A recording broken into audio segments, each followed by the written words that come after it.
Nous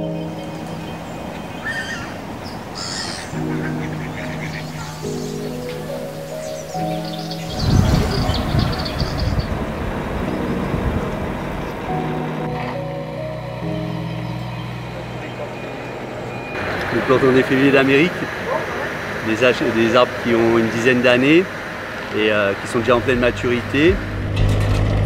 On va en mettre aussi sur le parking à côté et ici sur le stade de Morrois aussi. Ici, il y en a 18. En fait, c'est la première étape d'un ensemble qu'on a jusqu'au printemps prochain.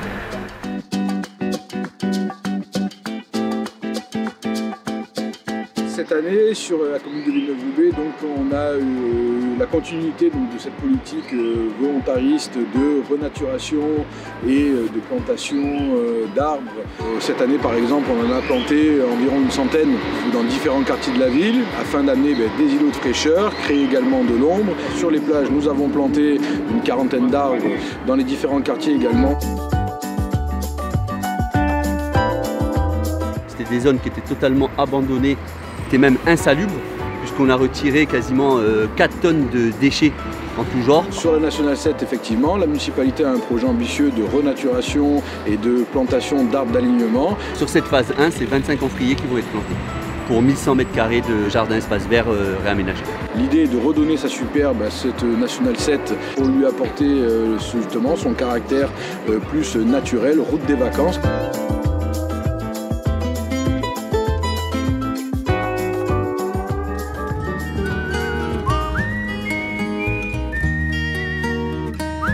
Ici du cœur des Morettes, l'idée a été justement dans le cadre des inondations connues qui ont suivi la commune, de pouvoir renaturer tout en permettant la désenglobalisation du quartier, notamment ce secteur en est l'exemple avec la création d'une boue paysagère qui permet donc la rétention de l'eau et d'éviter la surcharge des réseaux et permet également d'amener une végétation en partie en surface pour pouvoir ramener un poumon vert dans le quartier et faire en sorte d'apporter un cadre de vie agréable aux citoyens.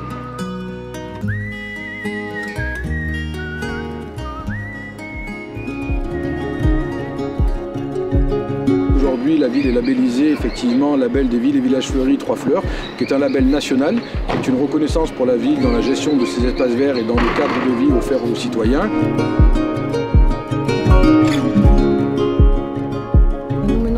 Événements donc tout au long de l'année, à commencer par au mois d'avril la fête de la nature.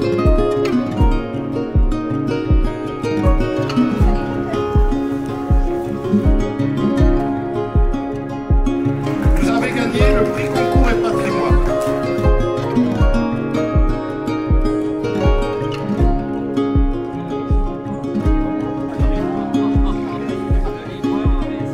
Fleurs pour tous, c'est une opération qui consiste à récupérer les plantes des jardinières suspendues du printemps et qui est à destination du public et des commerçants également.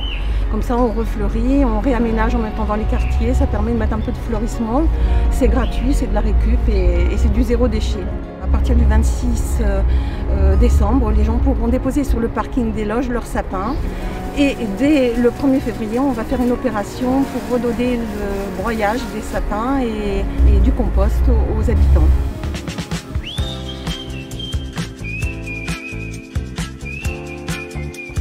Donc vous voyez, les Romains nous ont amené la culture de l'olivier. Ils sont venus avec des petits oliviers qu'on appelle des boutures. Ils les ont plantés. Et aujourd'hui, quand vous voyez des oliviers sur la commune de Villeneuve-Loubet, il y a de fortes chances qu'ils aient été plantés à l'époque romaine. La commune s'est engagée depuis de nombreuses années maintenant, première commune des Alpes-Maritimes à récolter ses olives et à faire sa propre huile d'olive. Donc cette année, nous avons obtenu le label AOP. Nous sommes l'huile vierge, extra vierge, qui permet effectivement d'avoir une reconnaissance et c'est un gage de qualité du travail accompli par nos agents en régie. On a eu cette année 141 litres d'huile d'olive. Dans les classes, effectivement, on travaille avec un animateur nature et sciences, qui est donc Nicolas Prin, qui va dans les écoles, qui explique tout ce qui est le patrimoine oléicole, la sensibilisation à l'oléiculture. Les olives dans un arbre. Comment est-ce qu'on va les ramasser, ces olives, dans un arbre? Vas-y, quand t'as fini, Anna, ça c'est le trieur. On doit taper en dessous pour enlever les feuilles, mais ça... Je suis ravi de voir ces enfants en train de gauler et de récolter les olives villeneuvoises qui font partie du patrimoine depuis 6000 ans de la culture méditerranéenne et qui seront pressés et transformés en olives pour leur donner à ce moment-là une petite bouteille d'huile d'olive villeneuvoise. Nous avons mené avec Patrice et son équipe une animation aussi, un atelier avec le public.